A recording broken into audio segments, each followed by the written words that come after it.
Ok, então está gravando. Então, boa tarde de novo a todos. Muito obrigada pelo interesse nessas aulas. Eu não sei, eu gostaria de saber quantos de vocês usam EEG ou querem usar o EEG, então talvez vocês possam escrever no chat, porque me ajuda a incluir informações relevantes para todo mundo. Mas o objetivo desse mini curso é para compartilhar conhecimentos sobre o que é o eletroencefalograma e como nós usamos essa técnica na neurociência cognitiva. Então, é diferente da situação da prática clínica, não é para diagnosticar epilepsia, é para investigar processos neurocognitivos. Eu vou falar em mais detalhes sobre o que fazemos com esses dados. Então, no final desse mini curso, você vai ter uma boa compreensão de como processar e analisar seus dados de EEG. E você pode também trazer dúvidas, perguntas que você tem sobre seus dados ou sobre um projeto que você quer fazer com EEG, por exemplo. Ok. Vocês estão vendo os slides? Estão rodando? Tudo certo. Ótimo. Então, vamos começar. Então, o que é o eletroencefalograma, o EEG?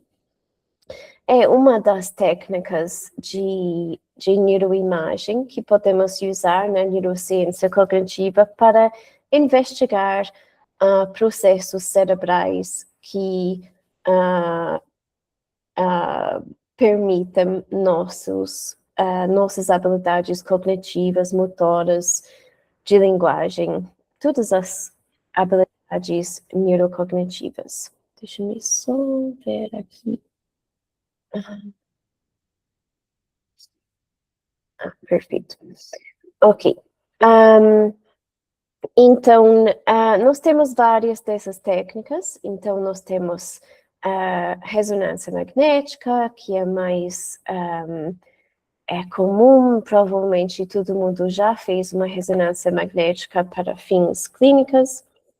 Temos uma outra técnica chamada NIRS, que junto com a ressonância magnética pode medir a atividade cerebral por meio de mudanças no fluxo sanguíneo durante tarefas cognitivas ou até durante o repouso no cérebro.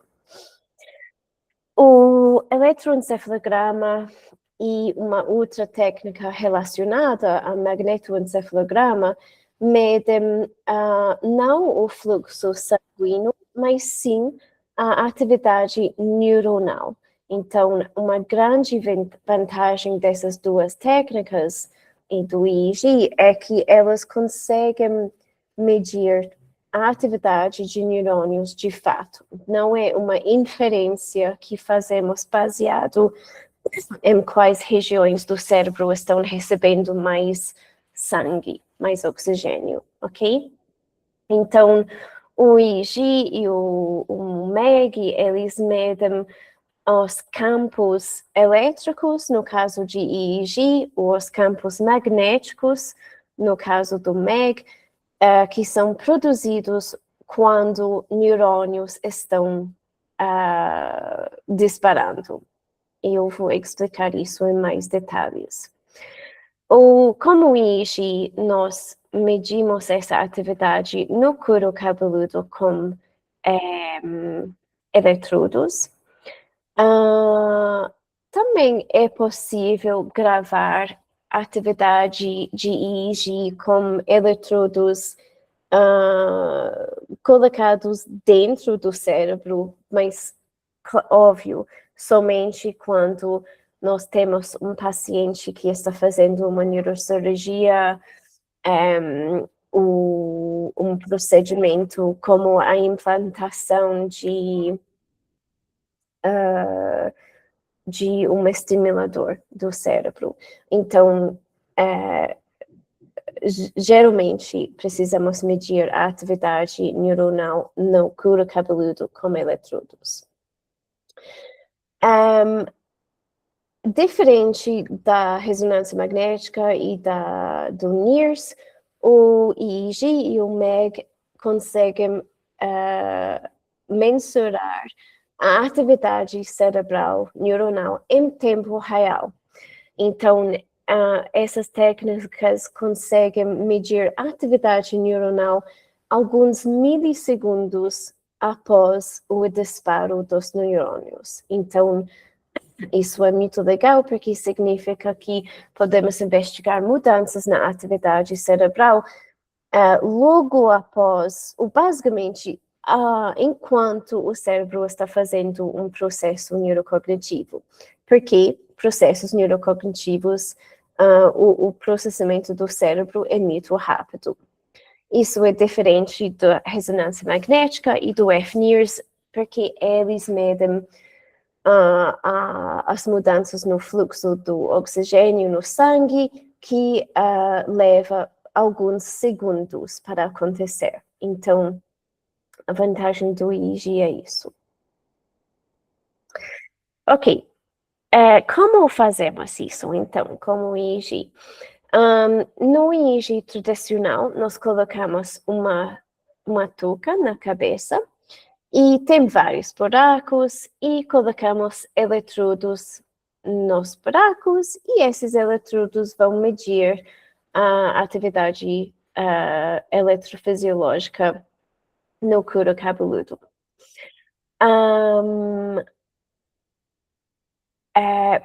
O EEG é legal porque você pode fazer com bebês e outras populações que geralmente são mais difíceis de aceitar uma ressonância magnética, por exemplo, muito difícil colocar um bebê na máquina de ressonância magnética, e também, por exemplo, populações de demência como Alzheimer's, também é mais fácil fazer EEG com essas populações. No caso de bebês, na verdade, para adultos também, temos essa touca tradicional em que colocamos os eletrodos, só que demora bastante para colocar essa touca, porque você precisa colocar um pouco de gel eletrolítico em cada buraco para criar uma ponte entre o couro cabeludo, onde o sinal chega, e o eletrodo que vai medir esse sinal. Precisa criar essa ponte. E isso demora pelo menos 15 minutos. Então, mais recentemente foram desenvolvidas outras toucas, por exemplo, essa rede aqui, que é uma rede de esponjas, basicamente. O eletrodo fica dentro de uma esponja e você molha essa rede, as esponjas ficam bem molhadas com uma solução de sal e água, e então você coloca a rede na cabeça e o couro cabeludo fica em contato com a esponja, e isso cria a ponte, você não precisa colocar gel. Hoje em dia também existem sistemas secos, que você não precisa colocar gel, nem molhar a rede. Eles usam algum tipo de, não sei se é silicone, não sei na verdade, mas significa que você pode gravar sem muita preparação. Pessoal, eu não consigo ver o chat enquanto estou falando, então eu vou pedir para vocês, se vocês têm uma pergunta, é só interromper, tá bom? Porque eu não vou ver se você quer fazer alguma pergunta. Ok. Então, como aparece esse sinal que nós gravamos no couro cabeludo? Parece assim. Então, temos uma linha aqui, várias linhas que representam os eletrodos no couro cabeludo. Então, cada eletrodo tem um nome. Então, por exemplo, e esses nomes correspondem à região da cabeça onde o eletrodo foi localizado. Então, por exemplo, eletrodos aqui na frente da cabeça tem uma letra F no início. Então, F1, F2, F3, F4, etc. E assim sabemos exatamente onde ficou esse eletrodo no couro cabeludo. Tem os outros eletrodos também têm letras que correspondem ao local do couro cabeludo. Então, por exemplo, regiões centrais tem uma letra C, regiões parietais tem uma letra P, regiões temporais tem letra T e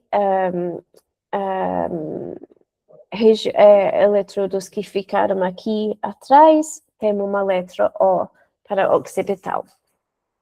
Então, gravamos todos esses eletrodos. Cada eletrodo está medindo a atividade eletrofisiológica que chega no couro cabeludo nesse eletrodo. E esse sinal aqui, essa forma de onda, é o que nós observamos na gravação, ok? E agora eu vou explicar o que é esse sinal. Ok. Então, esse sinal do EEG que nós gravamos no couro cabeludo surge da atividade sináptica, então é atividade nas sinapses, que é sincronizada em grandes populações de neurônios, neurônios corticais. É bem estabelecida que é basicamente as células piramidais, os neurônios piramidais que produzem o sinal de EEG. Então, aqui no EEG, estamos vendo a atividade de grandes populações de neurônios que foi conduzido até o couro cabeludo. É estimado que em torno de 10.000 a 50.000 neurônios têm que estar ativos ao mesmo tempo para produzir um sinal mensurável no couro cabeludo. Então, são grandes populações. Mas exatamente o que é esse sinal? E é importante entender exatamente o que é esse sinal, porque influencia como você interpretar o EEG, também como você desenhar seu experimento, seu estudo. Então, você vai ver, por exemplo... na verdade, talvez pessoas estão tentando entrar. Deixa eu ver.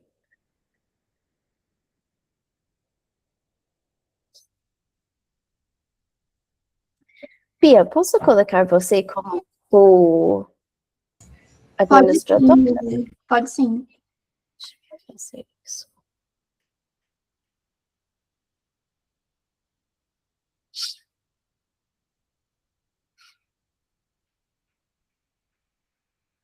Agora você pode deixar as pessoas entrarem.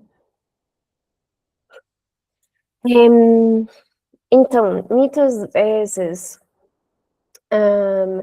pessoas escolhem fazer um estudo de EEG sem entender o que é esse sinal e vão fazer conclusões que não fazem sentido. E assim, temos que entender o que é esse sinal. Então, primeiro eu preciso explicar o que é o sinal de EEG no nível de um único neurônio, ok? Então, o que acontece? Quando os neurônios disparam, eles, a ativação na parte no neurônio depois da sinapse, a ativação desse neurônio cria uma voltagem em torno dos dendritos que é negativo, ok? Essa negatividade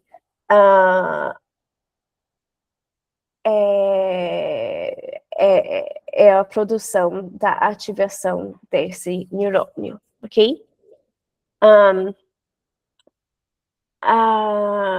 Essa negatividade que ocorre aqui nos dendritos cria uma situação em que nessa parte do neurônio é mais negativa do que nas outras partes do neurônio. Então, no corpo e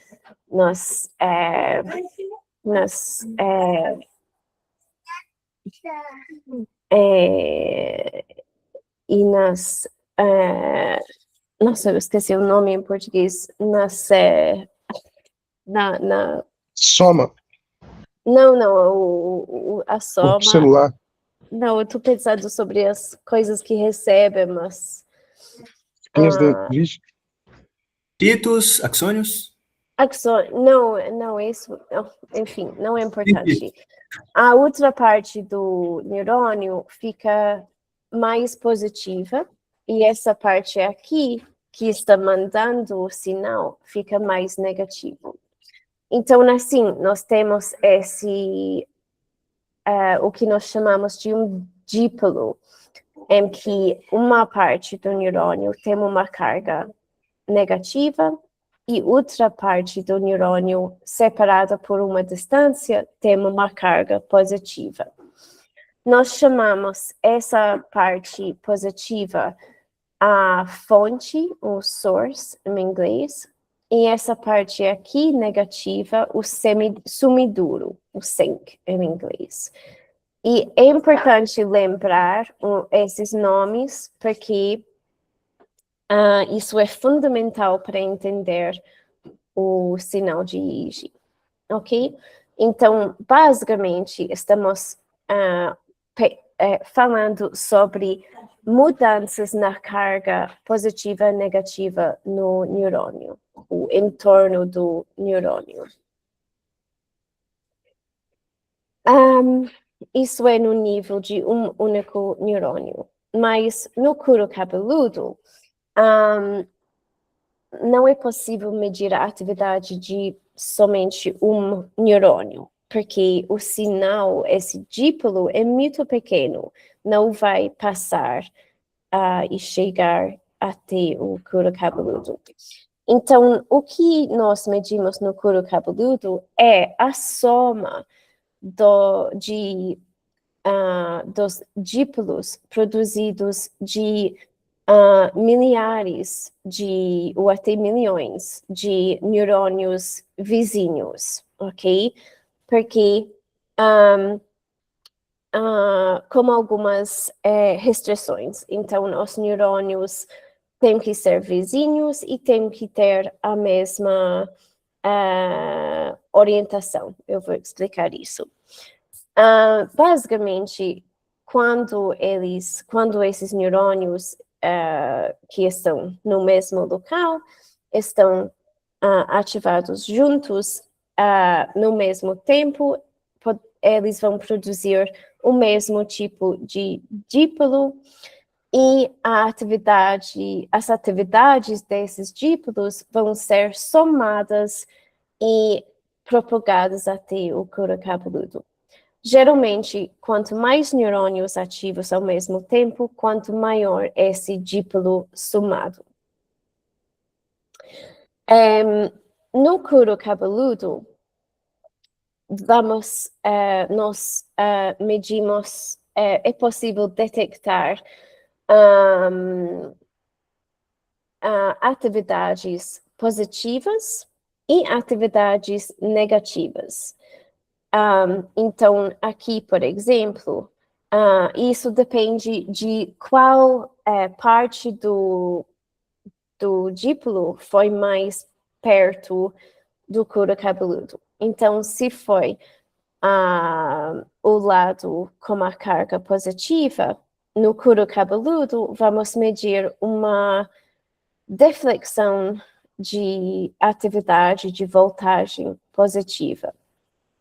Se for a parte negativa, com carga negativa do dipolo, vai ser medido como uma deflexão, uma voltagem negativa no couro cabeludo. Também pode acontecer que o dipolo que chega no couro cabeludo veio do meio, o couro cabeludo, o eletrodo fica em uma região que só detecta a atividade que é bem no meio do dipolo. Nesse caso, a atividade, a carga negativa e a carga positiva vão ser somadas e canceladas. Então, uma linha reta vai ser gravada no couro cabeludo. Porque os dípolos têm uma fonte e um sumidouro, temos as duas coisas. Cada dípolo vai produzir no couro cabeludo uma voltagem positiva em um lugar e uma voltagem negativa em outro lugar. Ok? Vocês estão acompanhando? Faz sentido? Tem alguma dúvida? O pessoal deu joinha aqui, tudo certo. Tá. Ok. Como eu falei, tem algumas restrições. Então, dois critérios têm que ser atingidos para o dípolo a ser detectável no couro cabeludo. Então, primeiro, os neurônios têm que estar organizados em uma orientação paralela, assim como isso aqui, todos os neurônios com os dendritos para cima e a soma mais para baixo, e não aqui, não assim, por exemplo. Esses neurônios aqui estão em organização paralela, mas estão alternando. Então, aqui a soma está para cima e aqui os dendritos estão para cima. E assim não vai produzir um dípolo que é mensurável no couro cabeludo, porque essas cargas negativas e positivas vão se cancelar. Também aqui, essa organização de neurônios não vai produzir um dípolo somado mensurável no couro cabeludo, porque são todos com orientações diferentes. Ok?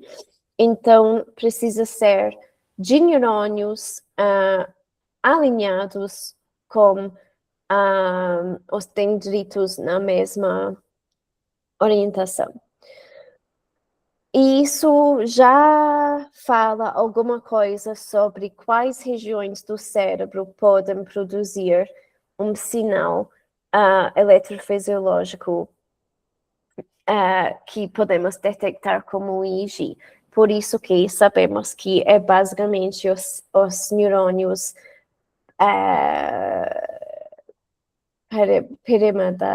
piramidais que produzem o sinal de EEG.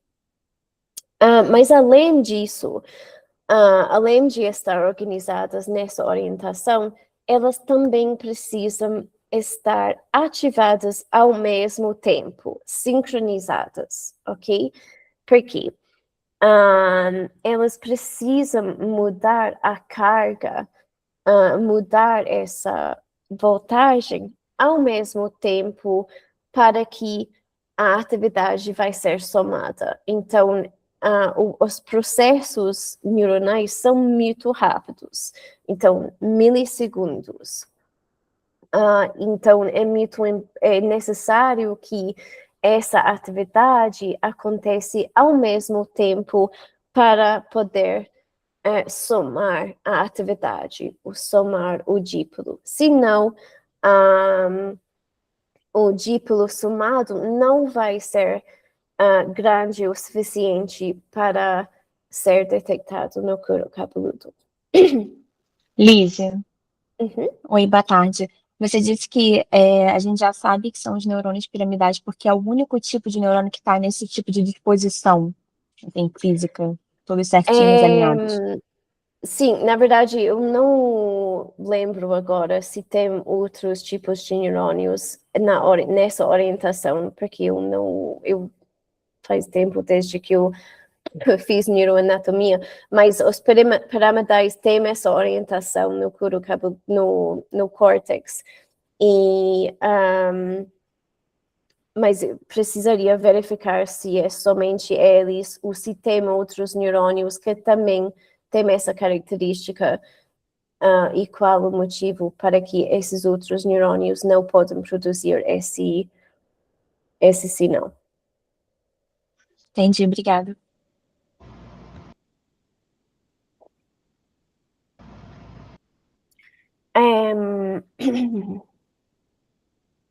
Ok.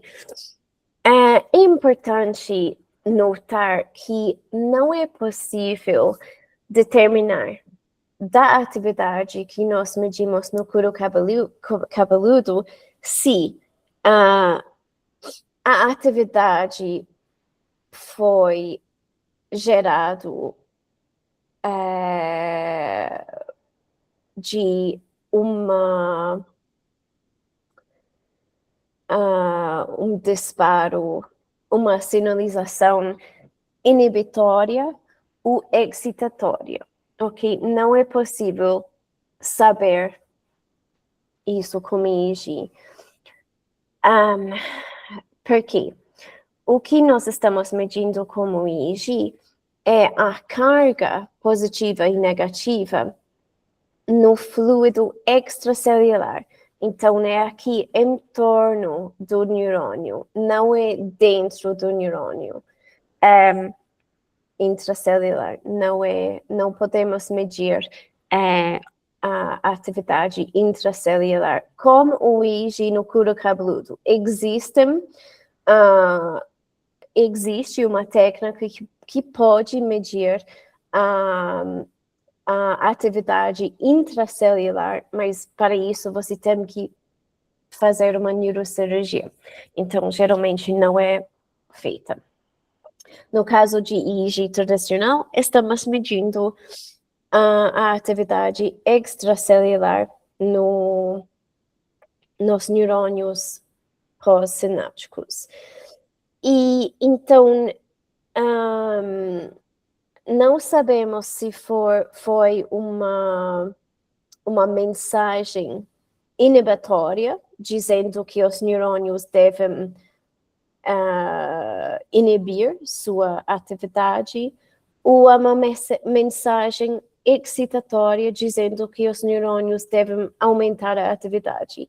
Não é possível determinar isso com EEG, porque essas duas mensagens podem influenciar o fluido extracelular do mesmo jeito, ok? Então, isso é uma coisa que frequentemente pessoas não entendem. Eles acham que é possível dizer que, por exemplo, uma atividade, uma voltagem no IG positiva pode refletir atividade excitatória, enquanto uma voltagem negativa pode refletir atividade inibitória no nível dos neurônios. Isso não é verdade. Ok? Faz sentido? Tá. Ok. Então, ficou claro que o que estamos medindo é a soma dos dípolos de grandes populações de neurônios. Como eles chegam no couro cabeludo.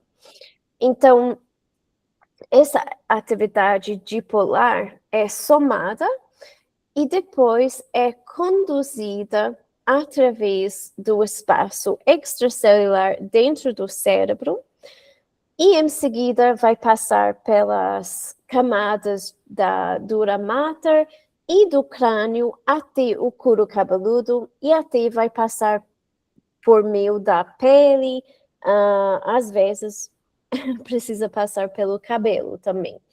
E vai chegar nessa ponte que criamos como gel eletrolítico ou como aquela esponja e chegar no eletrodo. E o que nós fazemos no EEG é medir essa atividade dipolar chegando no eletrodo a cada 1 a 2 segundos, geralmente. Essa é a frequência de amostragem, que geralmente é 1000 Hz a 500 Hz, que é 1 a 2 segundos, ok?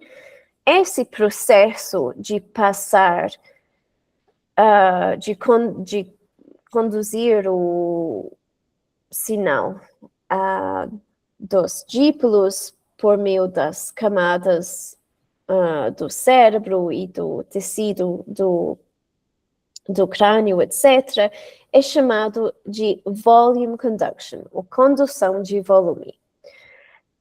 E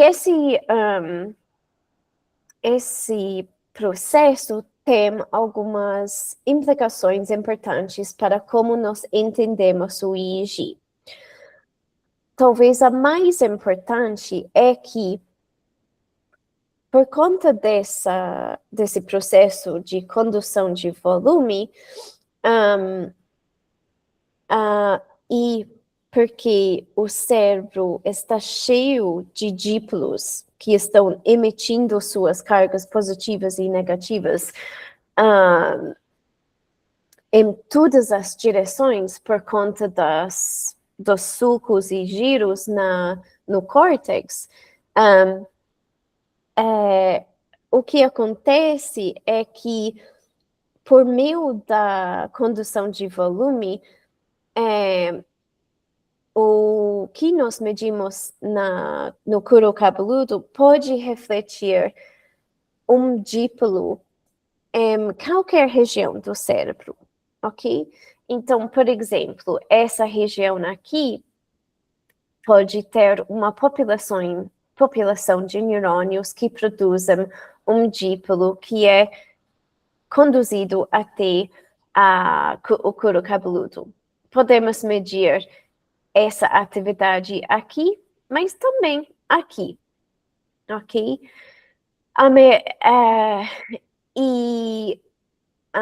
Então, nós vamos medir ou detectar essa atividade em 2 eletrodos diferentes.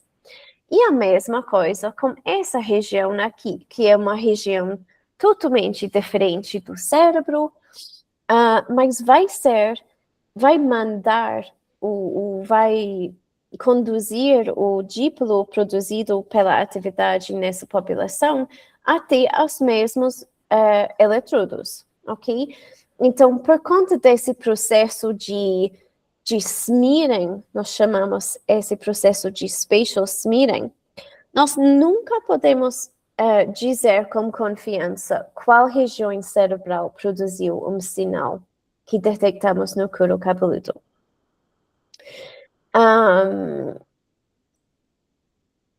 Isso é uma novidade para vocês? Vocês já entendiam isso?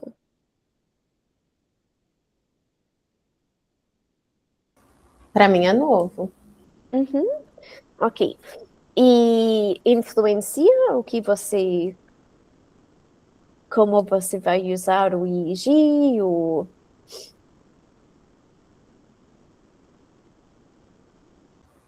Acho que não, Lizzy, pensando agora, acho que não. Tá bom. Ok. Então, mas é bom saber disso, porque influencia os tipos de perguntas que você vai fazer como o EEG. Então, não faz sentido usar o EEG se você quer fazer perguntas sobre uma região específica do cérebro, porque você não... Bom, tem algumas exceções, mas geralmente você não pode responder a essa pergunta com EEG. Em vez disso, o EEG é informativo sobre processos neurocognitivos específicos. E ao longo desse curso, eu vou dar alguns exemplos disso.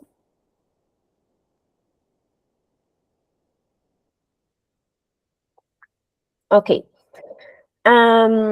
Eu acabei de dizer que não podemos dizer qual região do cérebro produziu um sinal no couro cabeludo. Mas talvez vocês já pensaram, mas existem técnicas que localizam a fonte, o gerador do sinal no EEG. Então, essas técnicas, talvez vocês já conheçam, por exemplo, Loretta, tem Bisa, tem outras técnicas também. E até alguém falou para mim que estava pensando em fazer um neurofeedback com Loretta. Então, a ideia seria modificar a atividade em uma região específica do cérebro, como o EEG. Mas essas técnicas de tentar localizar onde no cérebro gerou esse sinal de EEG são muito problemáticas, porque elas são baseadas em modelos computacionais muito simplificados que tentam estimar onde no cérebro produziu esse sinal que você detectou no couro cabeludo e usam parâmetros de... então, podemos falar, como você acha que você pode criar um modelo de qual região do cérebro produziu um sinal que você detectou no couro cabeludo? O que vocês acham? Quais parâmetros você teria que incluir nesse modelo? A gente tem que modelar a scalp, o formato da scalp, ver mais ou menos, também estimar a morfometria, né, e também tem um modelo de volume conduction Perfeito. generalizado o suficiente para você conseguir inferir alguma coisa, mas realmente parece um chute no escuro. Isso mesmo. Então, infelizmente, esses programas não é possível. Então, o que você precisaria? Você teria que ter um modelo da cabeça da pessoa, de cada participante, e extrair um modelo da homogeneidade, da densidade tanto do tecido cerebral quanto do crânio e das camadas de dura mater e também do pele e do cabelo. Então, não é viável. Isso não é oferecido nessas técnicas, ok? Então, eles usam um modelo bem simplificado de como deve acontecer a condução de volume no cérebro, mas geralmente nem consideram o crânio e não consideram a pele e o cabelo. Então, não são confiáveis. Então, isso é o que eu falei. São baseados em modelos bem simplísticos sobre como o sinal elétrico é conduzido no cérebro. No entanto, por fins de investigar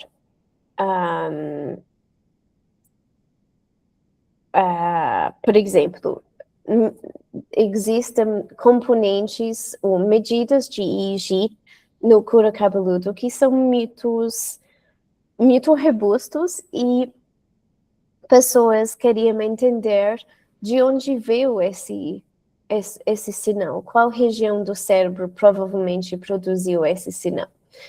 Nesse caso, você pode fazer um estudo em que você grava o EEG junto com uma ressonância magnética funcional, ou junto com fazer uma gravação de magnetoencefalografia. E você pode, porque essas técnicas podem mostrar onde qual região do cérebro foi mais ativo ao mesmo tempo desse componente de EEG.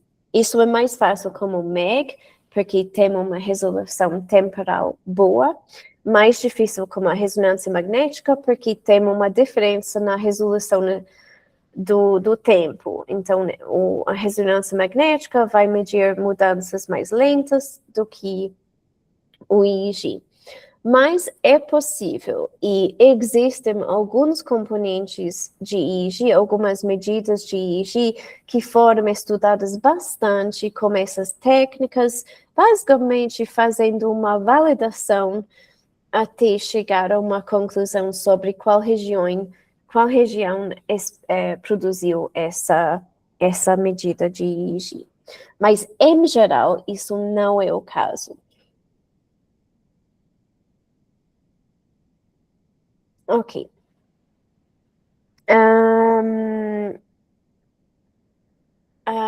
Ok. No couro cabeludo, o que nós estamos medindo é basicamente uma série de oscilações. Isso é porque a atividade neuronal é cíclica. Então, os neurônios disparam e pausam, disparam e pausam. Isso cria um ciclo de atividade. Então, assim, o que nós medimos no couro cabeludo também tem uma oscilação, oscila entre valores positivos e negativos, passando pelo zero. Essa frequência é importante e nós caracterizamos a taxa dessa oscilação. No EEG, geralmente estamos interessados nas frequências entre mais ou menos 1 Hz, que é um ciclo por segundo.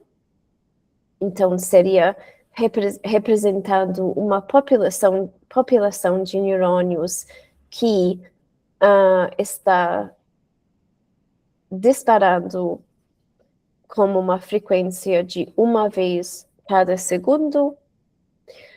E nós vamos investigar oscilações até mais ou menos 100 Hz, que é uma população de neurônios que está disparando 100 vezes por segundo. Então, nós chamamos frequências diferentes, geralmente nós agrupamos essas frequências em bandas ou faixas de frequência e foram nomeadas delta para as frequências lentas, de 1 a 3 Hz, então uma oscilação com 1 a 3 ciclos por segundo. Theta, que também é lenta, oscilando 4 a 8 vezes por segundo. Alfa, que fica no meio, consideramos isso uma frequência no meio das frequências que temos interesse, que está oscilando entre 8 e 12 vezes por segundo. Beta, que oscila por volta de 12 a 30 vezes por segundo. E a atividade mais rápida, a gama, que é mais confiável quando nós medimos de 30 a 50 Hz, 30 a 50 vezes por segundo, mas é possível medir até 100 Hz de alta frequência. A dificuldade com as frequências mais altas é que, na verdade eu vou explicar isso em um momento. Essa representação aqui é altamente simplificada, é só para demonstrar que temos essas oscilações com ciclos, com frequências diferentes, mas obviamente não aparece assim no EEG. Por que temos interesse nessas frequências? Porque elas têm associações com, de alguma medida, com processos neurocognitivos ou fisiológicos diferentes. E nós vamos falar sobre isso já. Ok. Mas o que nós gravamos como EEG é uma grande mistura da atividade neuronal, que é passado até o couro cabeludo, que é uma mistura de frequências, porque bilhões de neurônios no cérebro, todos potencialmente produzindo dípolos diferentes, fazendo processos cognitivos diferentes, tudo ao mesmo tempo. Então, vai chegar no couro cabeludo uma grande mistura de frequências e atividades. Essa atividade neuronal é muito pequena, então é no nível de microvolts, ok? Então, não é detectável só para olhar como óleo na gravação. Não é possível olhar e dizer, essa atividade está acontecendo em resposta a esse evento. Tem uma exceção que eu vou explicar mais tarde. Então, junto com essa atividade neuronal, que é muito pequena, nós também estamos gravando a atividade elétrica na sala da gravação, que é a rede elétrica. Então, todos os computadores, as luzes, o ar-condicionado, todos os cabos que ficam nas paredes, eles emitem uma atividade elétrica. E porque nossos eletrodos estão gravando, não podem gravar somente a atividade cerebral, senão, a não ser que colocamos dentro da cabeça, porque estamos medindo no couro cabeludo, vão pegar tudo. E essa atividade de ruído da rede elétrica é muito grande, muito, muito mais grande que a atividade neuronal. Então, 120 a 220 Hz, volts, muito grande. Ahm, Além disso, nós também gravamos artefatos que são produzidos pelo próprio participante. Então, quando o participante respira, a caixa torácica vai aumentar e reduzir de novo. E essa cria uma oscilação e vai ser gravado no EEG. Também temos os batimentos, o ritmo do coração, os batimentos cardíacos, que é mais ou menos 1 Hz. Isso também é gravado no EEG, porque é conduzido pela pele e pelos tecidos do corpo. Temos atividade muscular, então quando você pisca, você está ativando músculos. Geralmente pessoas franzem a testa ou às vezes precisam mexer como a boca. Tudo isso causa deflexões no EEG que medimos com o EEG. Então, o que nós gravamos não é só atividade neuronal, mas sim uma grande mistura de atividade neuronal e bastante ruído. E por isso que precisamos fazer um pré-processamento dos dados de EEG antes de tentar analisar, por exemplo, atividade em uma frequência ou uma resposta neural a um estímulo. Então, esse pré-processamento é necessário para extrair a pequena parte do EEG que reflete a atividade neuronal, os dípolos somados, do ruído e dos artefatos. E esse pré-processamento é muito importante. Então, o que fazemos é tipo uma receita de como nós vamos fazer esse pré-processamento. É uma série de etapas consecutivas, onde cada etapa se baseia no que já fizemos e vai influenciar no que vamos fazer nas etapas seguintes e também no resultado final, no que podemos extrair, nas medidas que podemos extrair do EEG. Então, assim, eu acho que muitas pessoas não sabem que quanto esse pré-processamento influencia o resultado final do EEG. E assim, é muito importante que nós seguimos o que já foi feito nessa área.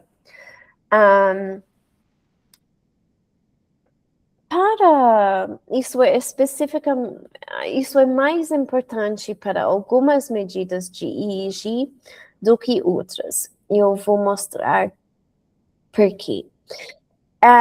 Então, por que vocês acham que isso é importante? Quero ouvir de vocês. Vou parar de compartilhar um segundo.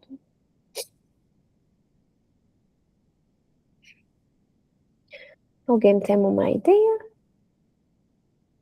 Por que é importante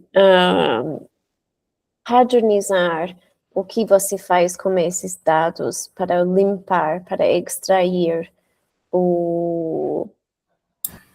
a medida? Bom, você já me disse a resposta, então não sei se é replicabilidade.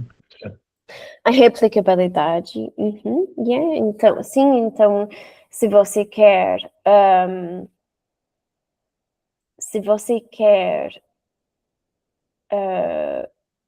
ver se você encontra o mesmo efeito que já foi relatado na literatura, você precisa seguir as mesmas etapas. Além disso, pode falar, Amanda. É importante também, Lizzy, seguir pelas recomendações internacionais de EEG, que pede ali pelo menos 10 minutos, olho aberto, olho fechado. Tem isso também, essa influência, até para a questão da redução de viés em relação a um ponto específico ali do sujeito avaliado ou não? Então, essas recomendações internacionais são baseadas nessa pesquisa que eu estou falando, que você tem que verificar o que foi feito na literatura científica. Quais recomendações você está pensando exatamente? Do próprio tempo de coleta ali do EG, né? A De resting padronização state, né? também. Oi? Você falou olho fechado, olho aberto, 10 minutos. Parece que você está falando de Isso, resting state. isso de repouso, né? Sim. E da própria questão também do tempo, da padronização também da coleta. Então, quem está fazendo a limpeza, ficar bem atenta que artefato, porque o que eu vejo hoje, trabalhando com neurofeedback, é que tem programas, né, que fazem uma limpeza de forma automática ali do mapeamento, né?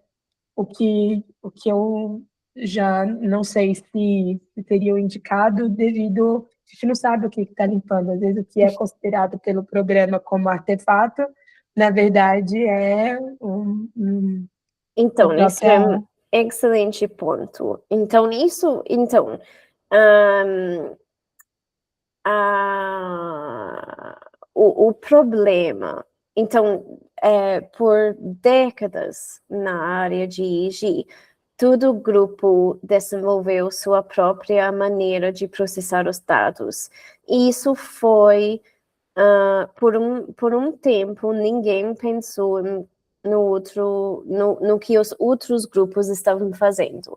Então, assim, não, foi difícil comparar resultados e criar conhecimento a partir da literatura. Então, grupos começaram a utilizar os mesmos parâmetros. E isso melhorou, então ficou mais fácil comparar seus resultados com outro grupo. Se você encontra diferença, você pode ter mais confiança que é uma diferença de verdade e não só uma diferença de processamento de dados. Mas o problema é que nós somos humanos e não é possível processar dados sem tomar decisões, sem interpretar esses dados. Então, por volta de 2000, 2003, grupos que são mais especializados nos aspectos de processamento de sinais elétricos e eletromagnéticos, eles começaram a desenvolver softwares que podem processar os dados de forma automática. Inicialmente, esses softwares foram muito ruins, então introduziram distorções nos dados, etc. Mas hoje em dia, existem softwares que são ok, mas são softwares que foram desenvolvidos por pesquisadores de EEG na área e geralmente não de empresas comerciais, ok? E esse desenvolvimento do software foi baseado em muitos e muitos testes de quais parâmetros podem ser modificados sem mexer muito com os dados, sem introduzir distorções nos dados. Mas, pessoalmente, eu prefiro fazer meu pré-processamento com pessoas, porque Isso é o que? Se você não vai fazer nada que pode distorcer os dados, tá tudo bem. Mas se você quer tentar limpar os dados o mais possível, talvez é melhor usar um software padronizado, automático.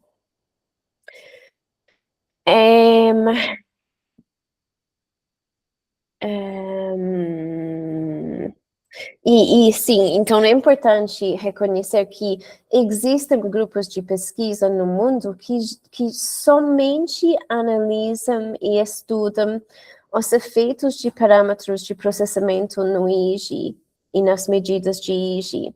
Então, essas são pessoas que dedicam suas carreiras a entender o que podemos e o que não podemos fazer a esses dados de EEG sem criar dados falsos. Então, por isso que é importante ver na literatura. Acho que é isso sobre processamento.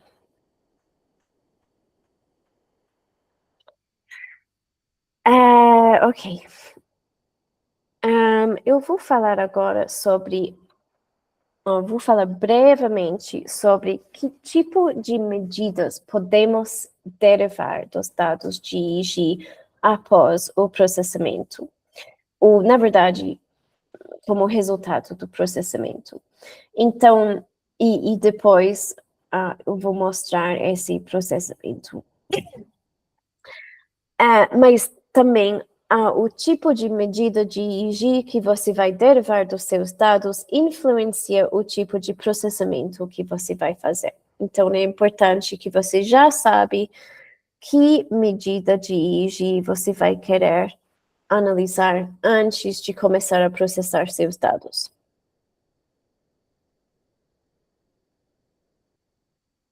Então, do EEG, podemos analisar dados no domínio da frequência. Isso, podemos fazer perguntas sobre as dinâmicas de frequência do cérebro durante um determinado estado comportamental. Então, por exemplo, quando a pessoa está descansando, está em repouso, com os olhos fechados, versus está calculando alguma coisa na cabeça. Podemos comparar esses estados comportamentais e investigar a dinâmica, as frequências da atividade que estão acontecendo durante esses estados comportamentais. Mas também podemos investigar medidas de EEG no domínio do tempo. Isso permite que podemos investigar as mudanças temporais das respostas neurais a eventos específicos. Então, como o cérebro responde em termos temporais a um evento específico versus outro evento específico. E também temos o domínio tempo-frequência, que combina essas duas coisas, e podemos investigar como a atividade cerebral muda em frequência em momentos específicos de tempo. Por exemplo, em resposta à apresentação de eventos ou estímulos específicos. Nessa aula de hoje, eu vou falar sobre o domínio da frequência. E semana que vem eu vou falar sobre o domínio do tempo e o domínio tempo-frequência. Porque o domínio da frequência é mais fácil a entender E também é mais comum, porque, por exemplo, eu sei que várias pessoas usam neurofeedback e geralmente é o domínio da frequência que isso que é usado no neurofeedback. Então agora antes do intervalo, eu quero só ver as respostas no chat para poder falar um pouco sobre o que cada pessoa está fazendo. Deixa-me ver aqui.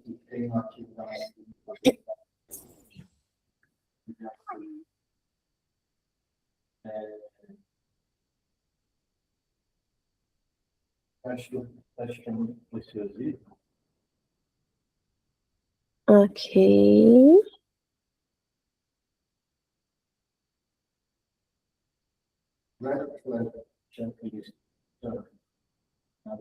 Ok, Cláudia está usando, ou Cláudio está usando ressonância magnética, você quer usar EEG? O que você quer fazer com EEG, Cláudio?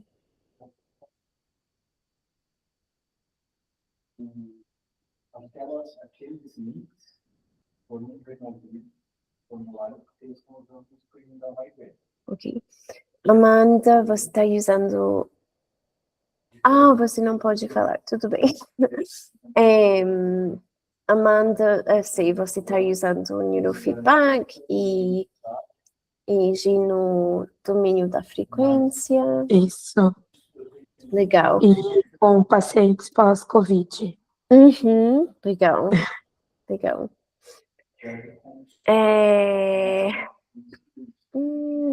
Suzana está usando TMS e EEG, legal. O que você está fazendo, Suzana? Se você não importa falar. Enfim, aí eu mandei deixa eu chamar, porque eu acho que falta, né? Gustavo, o que você está fazendo no seu projeto, Gustavo? O que você está fazendo com o EEG? Boa tarde, pessoal. No projeto, a gente está utilizando o EEG para comparar trabalhadores noturnos com diurnos. Ok. E como está seu experimento? O que você está... você está fazendo durante o sono? Não, é durante uma atividade num outro equipamento durante uma tarefa de atenção, especificamente falando. Legal, ok. E aí a gente submete o trabalhador, tanto noturno quanto diurno, a uma tarefa de atenção, com o uso de EEG. Uhum. Legal, então você está investigando processos atencionais. Legal. Isso. Ok.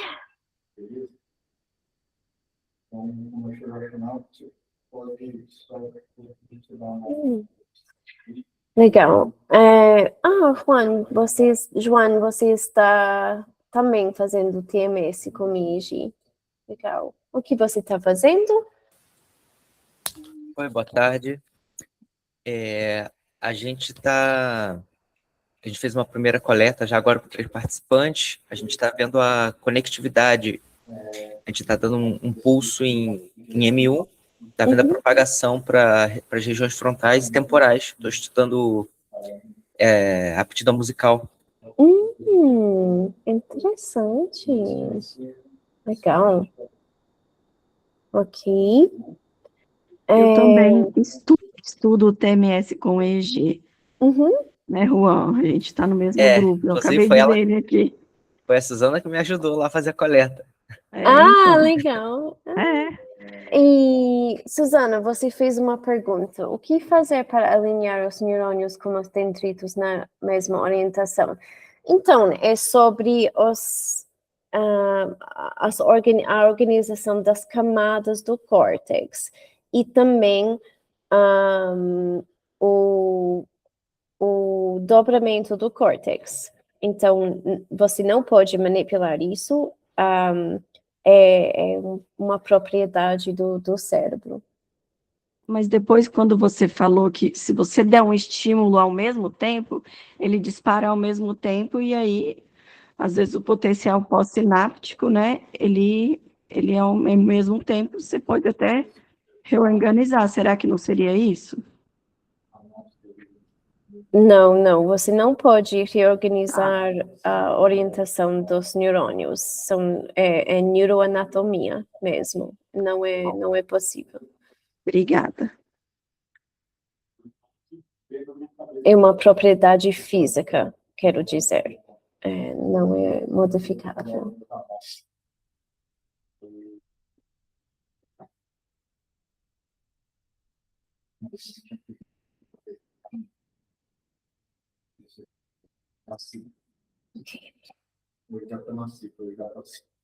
Ok, perfeito. Então, ok, Gustavo, e você comentou sobre Klimesh, isso é ótimo, ele é incrível.